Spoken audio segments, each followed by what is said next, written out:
Halo adik-adik, Assalamualaikum warahmatullahi wabarakatuh. Bertemu kembali dengan channel kami, yaitu pada channel Generasi Talents, ya, Generasi Alpha Talents, ya, yang bersama Pak Warsti. Kesempatan kali ini kita akan membahas materi bab lapisan bumi kelas 7 ya, semester genap. Pada kali ini kita akan lanjutkan pembahasan kita, yaitu tentang hidrosfer. Baiklah, kita akan lanjutkan anak-anak untuk pembahasan lapisan bumi kita kali ini. Hidrosfer ya, air ya. Air itu susunan molekulnya terdiri dari H2O, 2 atom hidrogen bergabung dengan sebuah atom oksigen ya. Jadi rumus kimianya air itu adalah H2O. Di mana air ini menempati permukaan bumi yang dominan paling banyak anak-anak. Ternyata jumlahnya di permukaan bumi kita ini air mencapai berapa? 71%. Luar biasa ya.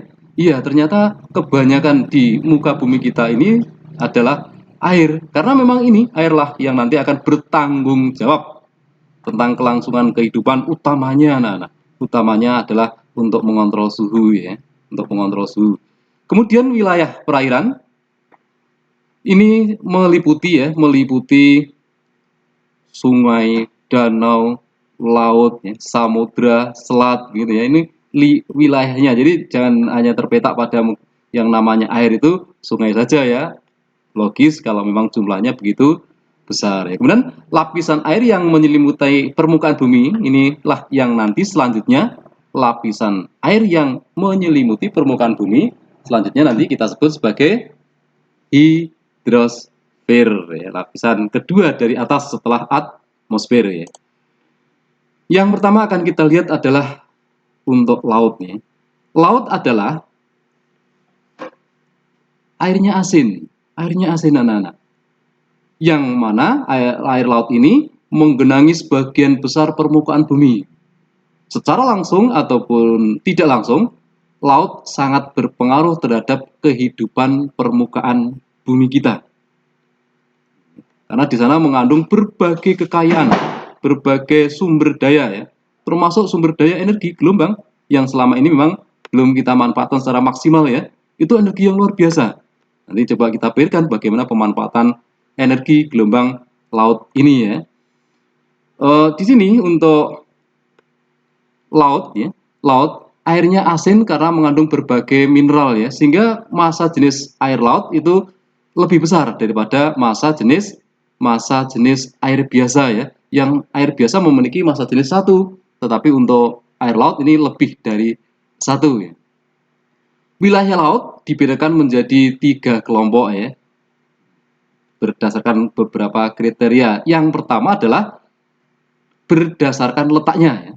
Laut kalau kita bedakan berdasarkan letaknya ada laut tepi, laut tengah, dan laut dalaman ya. Jadi ada laut tepi, laut tengah, dan laut pedalaman ya.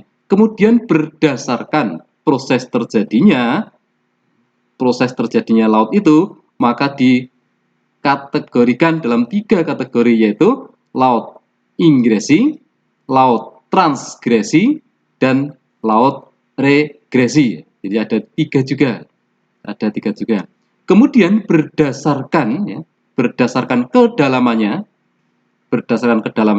ada 3 kriteria, 3 kelompok ini ya, yaitu zona litoral yang paling awal ya. Kemudian yang kedua, zona neolitik, dan zona batial yang paling bawah adalah zona abisal. Jadi bisa kita kelompokkan dalam 3 cara ya, berdasar letaknya ada 3, berdasarkan proses terjadinya ada 3, dan berdasarkan kedalamannya ada 4. Itulah laut ya. Kemudian kalau kita lihat anak-anak dari segi grafisnya ya, zona kedalaman laut seperti ini anak-anak. Ini zona 1, zona 2, zona 3, dan inilah yang paling dalam ya, zona 4. Jadi ada zona 1, zona 2, zona 3, zona 4, yaitu zona litoral, zona neuretik, zona batial, dan zona abisal ya. Kemudian wilayah perairan berikutnya ya, setelah laut adalah sungai. Sungai.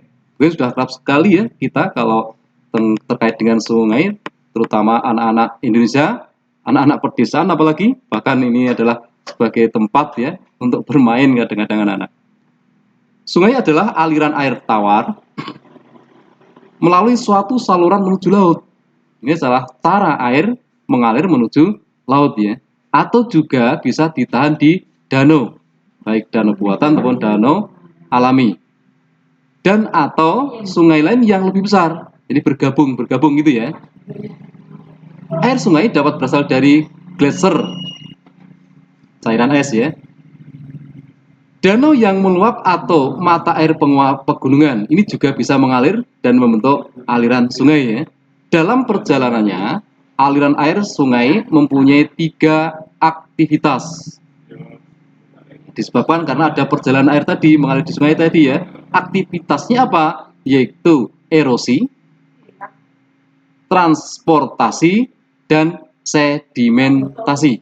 Jadi ada 3 ya dampak daripada aliran sungai ini ya. Ada erosi, ada transportasi ya, erosi itu longsor pengikisan ya, transportasi itu dalam proses pembawaannya membawa apa saja, kalau sampah ya sampah ya, yang memang jadi problem sekarang, dan juga sedimentasi atau pengendapan ya, pengendapan. Kemudian manfaatnya anak-anak, manfaat air ya, ini akan saya ambilkan beberapa, mungkin masih ada di berbagai tempat khusus manfaat yang lain ya.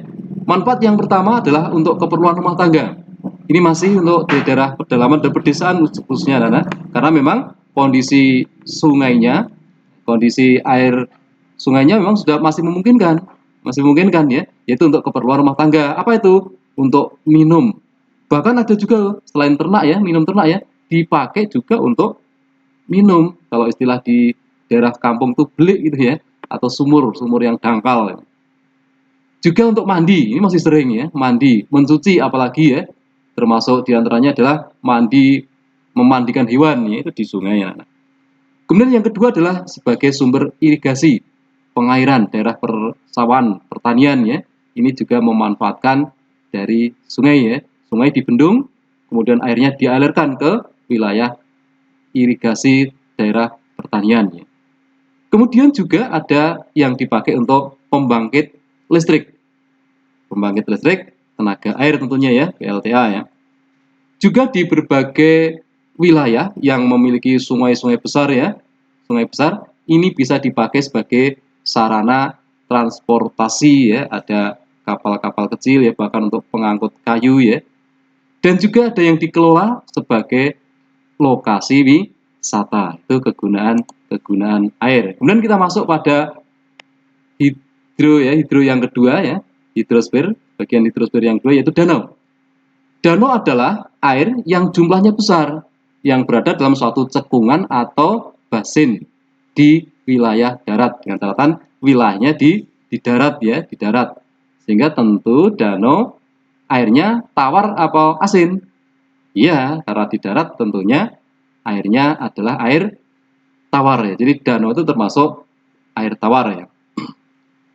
Berdasar proses terjadinya, danau juga dibedakan menjadi 2, yaitu danau alam yang terjadinya karena peristiwa fenomena alam, dan danau buatan yang sengaja dibuat oleh manusia dengan tujuan-tujuan yang tertentu ya. Kemudian yang berikutnya adalah rawa.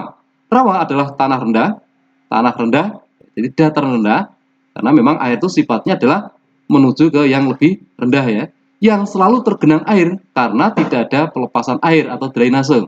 Jadi setelah air menuju ke tempat yang rendah dan tidak ada salurannya, praktis mereka akan menggenang di situ ya. Oleh karena itu, air rawa bersifat asam. Ingat, asam ini anak. Berdasarkan sifatnya, rawa dapat dibedakan menjadi 2, yaitu rawa air asin, rawa air payau, dan rawa air tawar. Jadi sudah ada 3 jenis ya. Kalau yang rawa air asin tentunya mestinya rawa-rawa yang ya berdekatan dengan wilayah laut ya. Payo itu perbatasan mungkin ya antara asin dan tawar. Kalau rawa di daerah mungkin di tengah pulau gitu ya, jauh dengan laut tentunya rawa di sini bersifat tawar. Tapi ingat tetap itu termasuk basa. Basa ya. Basa itu ketika pH-nya di bawah 7 ya, sekitar 3,4 ya. 3 itu sudah basa kuat, asam kuat ya. Jadi sudah asam sekali kalau sudah 3. Jadi netralnya baiknya kalau air itu adalah ber-pH 7. Di bawahnya itu sudah dapat dikategorikan sebagai air yang bersifat asam ya. Kemudian berikutnya adalah air tanah ya. Air tanah merupakan air yang terdapat di lapisan tanah di bawah permukaan bumi. Berasal dari mana? Tidak lain juga berasal dari air hujan. Air hujan kemudian menyentuh permukaan bumi karena perjalanannya terhambat, mungkin karena ada humas, ada penghalang daun-daunan, hutan ya, maka perjalanannya tidak cepat, tidak langsung gerocok gitu ya, tidak mengalir cepat, maka sempat diresap oleh tanah dan masuk ke dalam lapisan tanah. Secara umum, tanah dibedakan menjadi air tanah dapat dibedakan menjadi dua. Air tanah dibedakan menjadi air tanah dangkal dan air tanah dalam. Demikian anak-anak yang bisa saya sampaikan pada video singkat ini. Mudah-mudahan bermanfaat. Ini adalah bagian lapisan bumi yang kedua ya, yang kita sebut sebagai lapisan hidrosfer. Kemudian saya mengingatkan anak-anak, mohon dukungannya agar anak-anak senantiasa dapat menikmati video-video pembelajaran dan inovatif pada channel kami ya. Channel apa tadi? Channel Generasi Alpha Talents ya, bersama kami dan rekan-rekan. Terima kasih atas atensi dan perhatiannya, termasuk dukungannya anak-anak, adik-adik. Assalamualaikum warahmatullahi wabarakatuh.